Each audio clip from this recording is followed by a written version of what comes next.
충만하시기를 축복합니다. 오늘 좀 유익하기도 하고 좋은 영화 이야기로 말씀을 좀 시작을 합니다. 자산어보라는 영화인데요. 한번 보세요. 꼭 한번 보시기 바라요.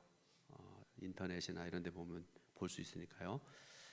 굉장히 좋은 영화고 오늘 본문과 관련된 말씀이어서 좀 소개를 해드립니다. 1801년, 이때가 순조 1년입니다. 내용을 말씀드립니다. 조선에는 피비린내 나는 소용돌이가 인다. 신유년 그해 조정은 기독교인에 대한 대대적인 박해를 실행한다. 황사영의 백서가 화근이 됐다. 제천의 배련 골짜기에 숨어있던 황사영은 박해받는 조선의 교인들을 구해달라는 탄원문을 비단에 깨알같이 적어서 중국 북경에 있는 주교에게 보냈다. 하지만 그 편지는 중국에 도달하지 못했고 황사영은 참수된다. 황사영으로 인해 정씨일가도 풍비박산이 났다. 그의 장인인 정약전은 물론이고 형제인 정약전, 정약용, 정약종이 검거됐다. 정약전은 흑산도로 유배되고 정약용은 강진으로 유배됐고 정약용은 처형되었다. 흑산도로 유배를 간 정약전의 마음에는 분노와 미움이 들끓었다. 세상을 향한 원망, 정파 싸움의 희생자가 된 것에 대한 정치적인 원망이 그 마음에서 쉽게 떠나지를 않았다. 더욱이 흑산도의 말단 벼슬아치인 579의 조롱은 더욱 견디기 힘들었다. 정약전은 자신을, 세상을, 그리고 모든 것의 발단이 된 기독교를 미워할 수밖에 없었다. 그러던 정약전의 삶에 극적인 변화가 생겨났다. 창대라는 젊은이 때문이다. 그는 고기잡이 청년 창대에게 글을 가르치면서 삶의 의미를 찾았다. 자신이 그토록 원했던 실사구시, 여러분 조선 말기에 그 실학을 주장했던 사람들이 하는 유명한 이야기입니다. 실사구시라는 말의 뜻은 뭔가 하면 사실의 토대를 두고 진리를 탐구한다, 그런 뜻입니다. 학문이, 이 실사구시의 학문이 흑산도에서 실행된다. 조정에서의 논쟁보다 흑산도에서 아이들을 가르치는 자신의 쓰임새가 훨씬 더 나아 보였다. 약전은 창대에게 학문을 가르치고 창대는 약전에게 물고기에 대해서 알려준다. 그렇게 해서 조선 최고의 실용 서적이자 어류 백과사전인 자산어보가 탄생한다. 즉 흑산이 자산으로 바뀌는 삶의 변화가 일어났다. 세상을 향한 미움이 세상을 향한 용서와 사랑으로 바뀐다.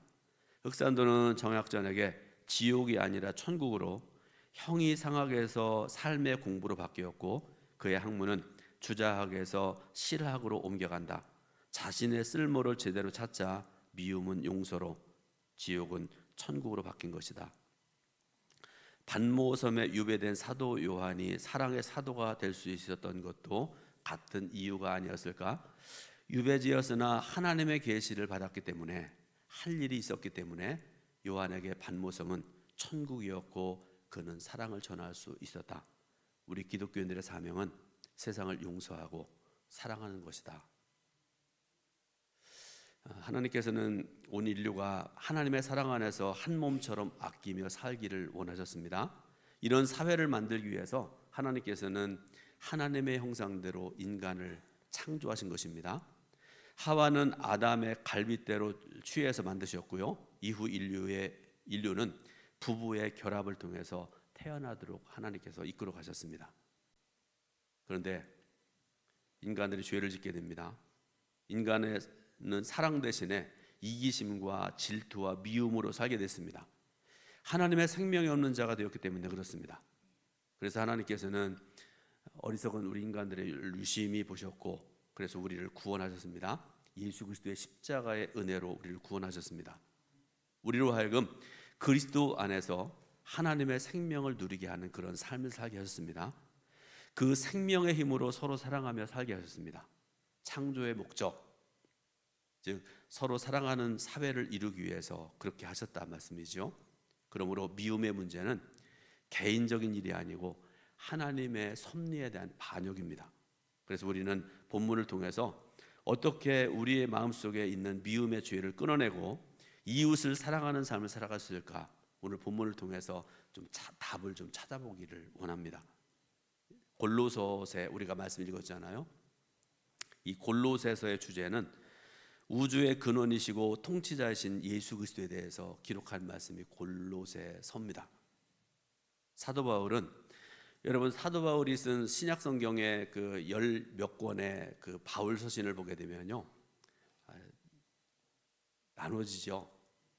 뭘로 나눠지는가 하면 앞부분에는 교리서, 그러니까 예수 그리스도가 우리의 구원자 되신다는 그 중심으로 한 그 말씀이 앞에 쭉 기록이 되어 있고요.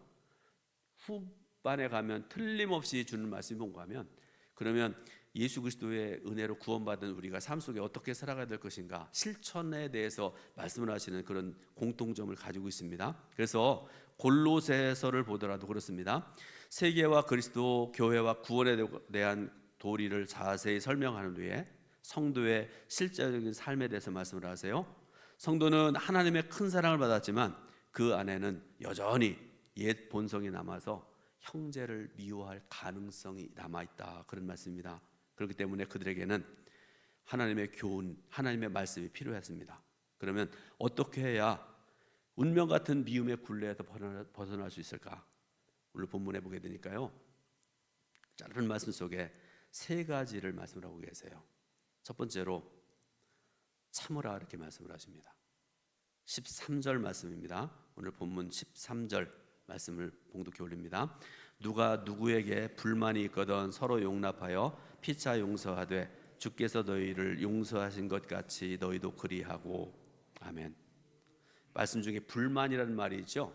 이 불만이라는 말로 번역되어진 헬라어 말이 뭔가 하면 몸펜, 그런 뜻입니다. 몸펜이라는 말입니다. 이 뜻이 뭔가 하면 비난, 불평, 다툼, 혐의, 이럴 뜻한 말이 불만이라는 말입니다.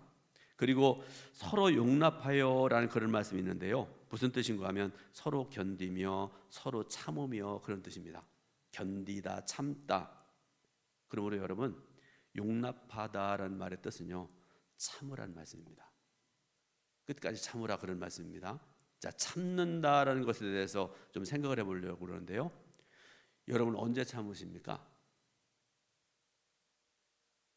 회의를 하는데 어떤 사람이 자꾸 나를 공격을 해요. 그럴 때 참으십니까?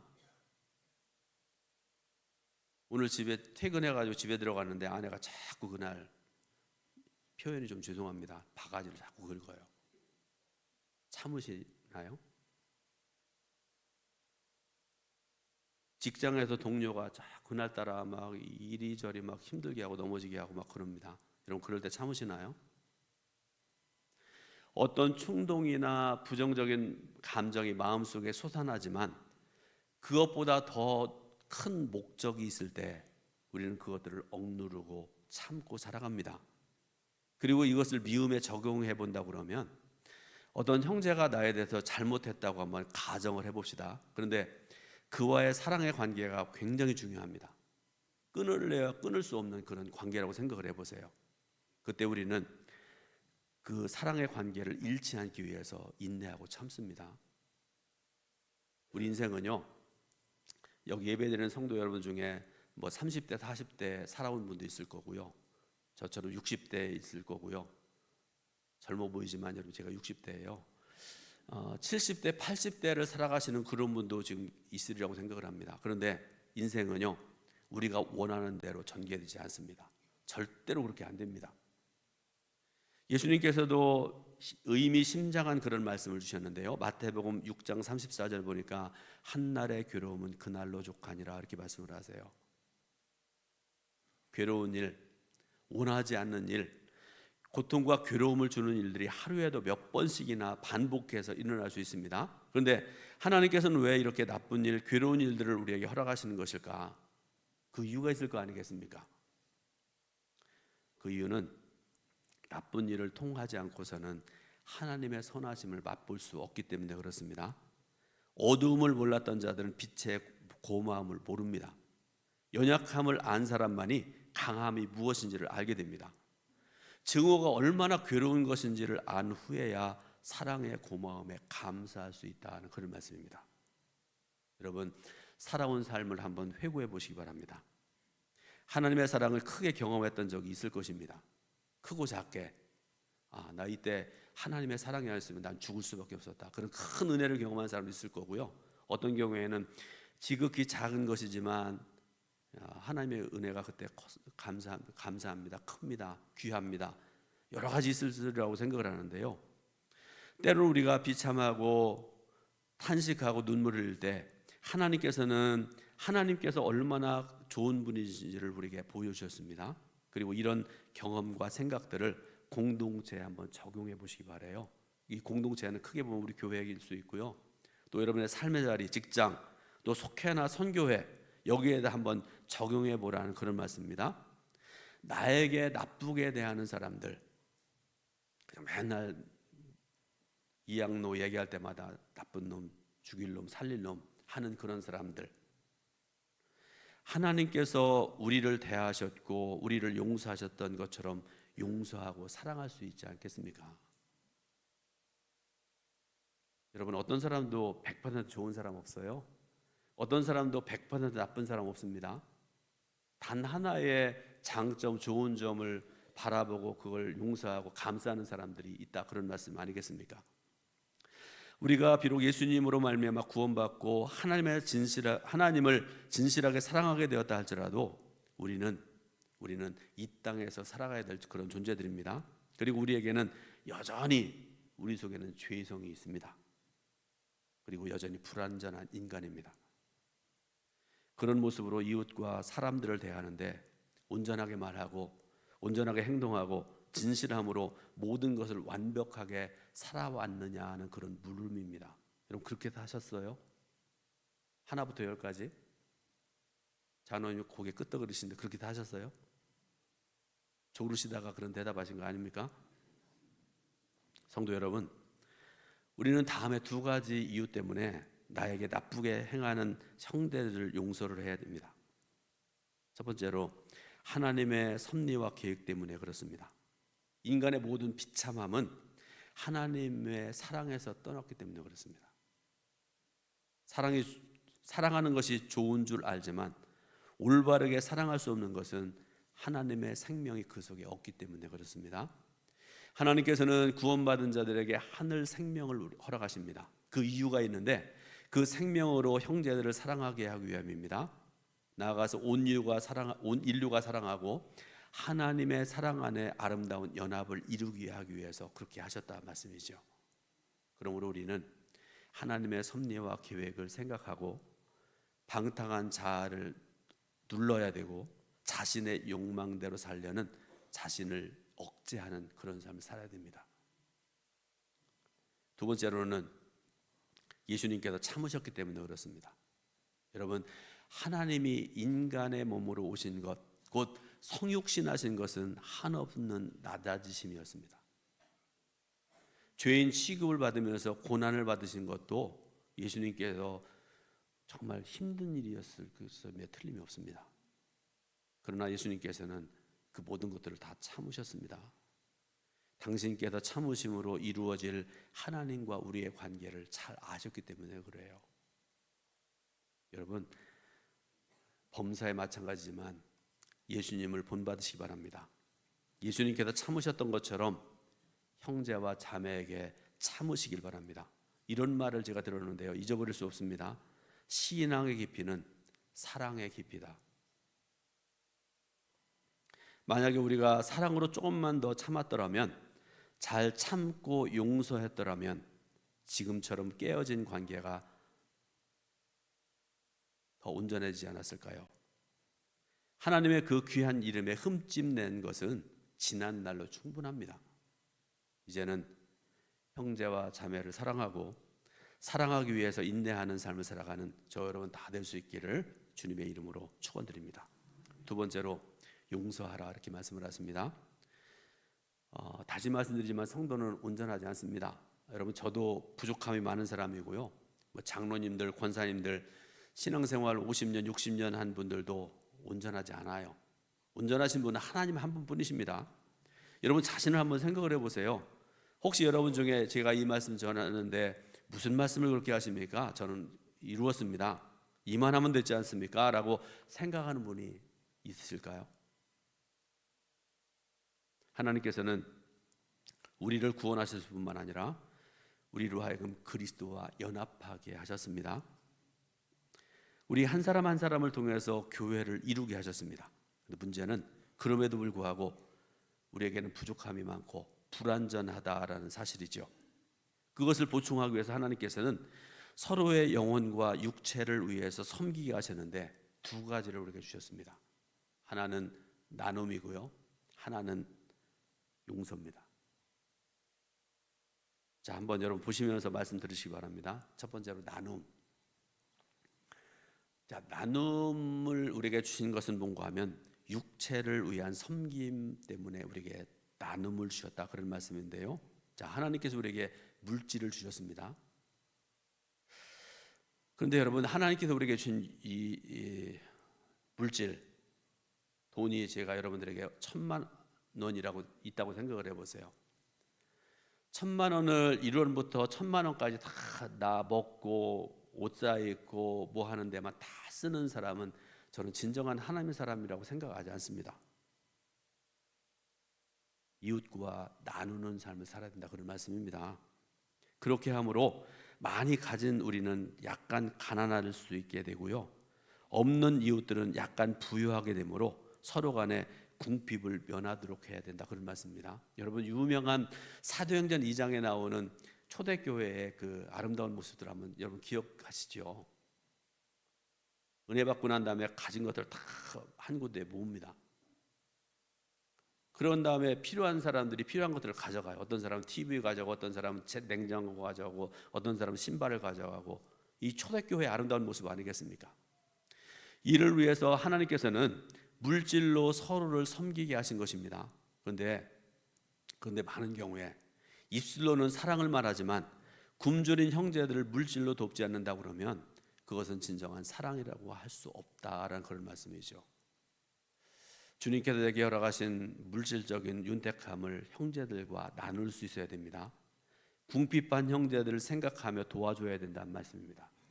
교회도 큰 교회가 작은 교회 도와야 되고요, 부자가 가난한 사람들 도와야 된다. 그리고 이것은 예수를 믿기 시작한 그날부터 하나님 나라에 들어가는 날까지 힘써야 될 것, 나눔의 삶을 살아야 된다. 두 번째로 용서, 영혼을 위한 섬김이라 이렇게 말씀드렸죠. 물질을 나눔으로써 육신의 궁핍을 면하게 하신 것처럼 하나님께서는 영혼의 궁핍을 면하는 방법을 알려주셨는데 그것은 잘못 행함으로 나를 괴롭게 하고 나를 넘어지게 하고 날마다 나에게 비난하고 판단하는 형제를 용서하는 것입니다. 여러분, 용서가 뭘까요? 그것은 죄나 잘못을 꾸짖지 않고 덮어주는 것입니다. 죄를 하나하나 따지고 파헤치고 하는 것은 세상적인 방법입니다. 혹시 여러분 검찰청에 끌려가 보신 분 있어요? 법원에서 재판받으신 분 있어요? 경찰서에 가보신 분 있으세요? 잘못해가지고? 거기서 하는 게 그거예요. 당신 오늘 학교 앞에서 속도 위반을 했네요. 그러면서 영상 보여주고 다 이렇게 따지고 그러면 당신은 얼마입니까? 얼마 벌금 내야 됩니까? 10만 원. 그렇게 하면 내야 되잖아요. 세상의 방법이 바로 이런 방법입니다. 그런데 하나님께서는 그렇게 하지 않습니다. 사랑하는 사이에서 그렇게 하지 않습니다. 부족함에 불구하고 잘못이 있음에도 불구하고 용서하는 것, 이게 바로 하나님의 방법입니다.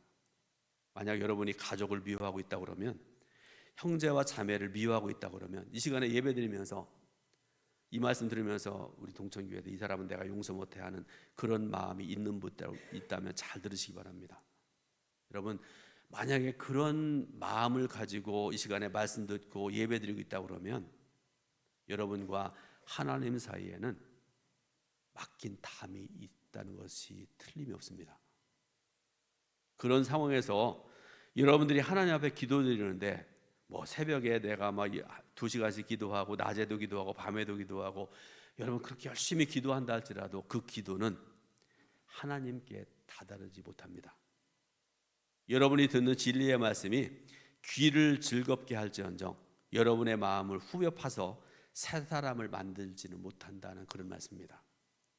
예를 들어서 A라는 사람이 B에게 원한을 품었습니다. 그런데 복수할 힘이 그에게 없어요.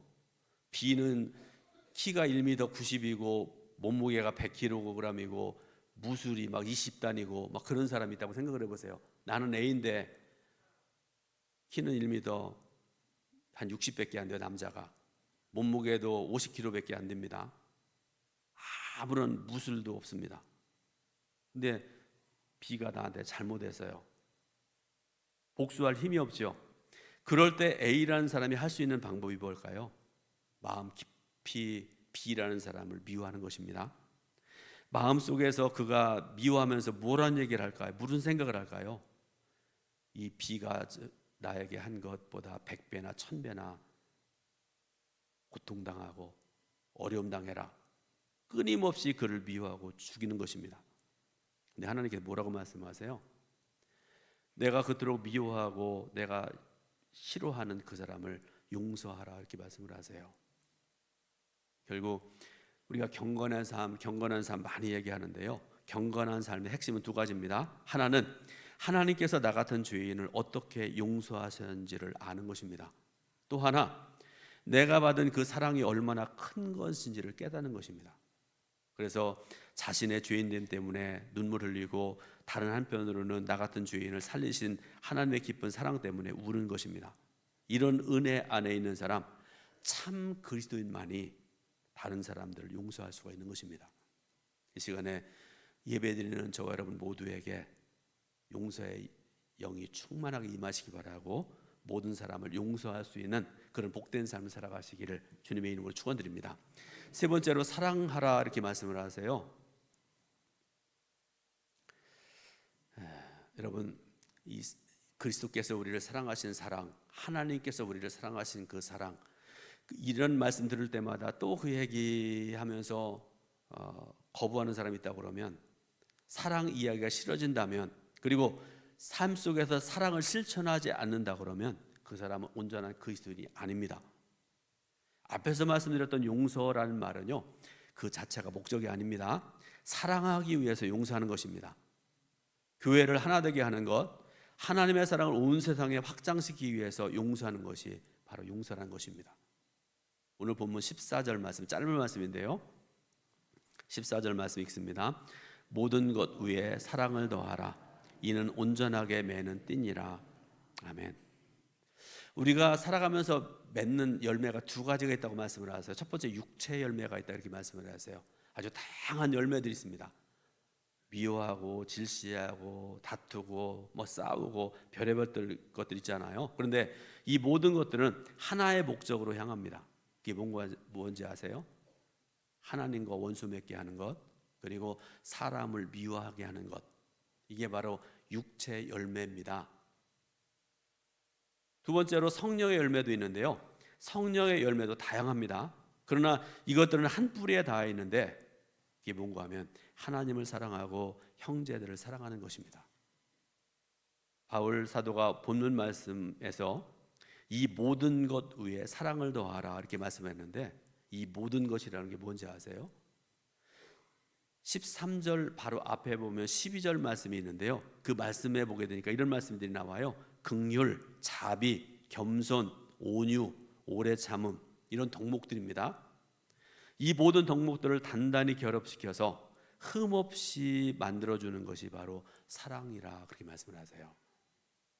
그러면 사랑은 여러분, 다른 사람을 인내할 뿐만 아니라 용서할 수 있기를 바랍니다. 그리고 그 위에다가 사랑을 더하시기 바랍니다. 우리가 하나님의 사랑을 받기 위해서 예수님께서 우리에게 어떻게 하셨는가를 여러분 깊이 한번 생각해 보시기 바랍니다. 이제 말씀의 결론을 마치려고 합니다. 미움은 하나님의 사랑에 대한 반역이고 모든 선으로부터 돌이키는 것입니다. 그리고 미움은 성령님을, 하나님을 근심케 합니다. 미움을 마음에 가득 채우고 기도할 때 하나님은 절대로 응답하지 않으십니다. 그러므로 여러분, 이제부터 듣기만 하지 말고 구체적으로 미워하는 사람을 떠올릴 수 있길 바라고요. 그를 향한 오래된 미움에 종지부를 찍을 수 있길 바랍니다. 그래서 용서하고 사랑하는 새로운 삶을 살아가는 진정한 그리스도인들, 우리 동천교회 성도들 다 되시기를 주님의 이름으로 축원드립니다. 기도하겠습니다.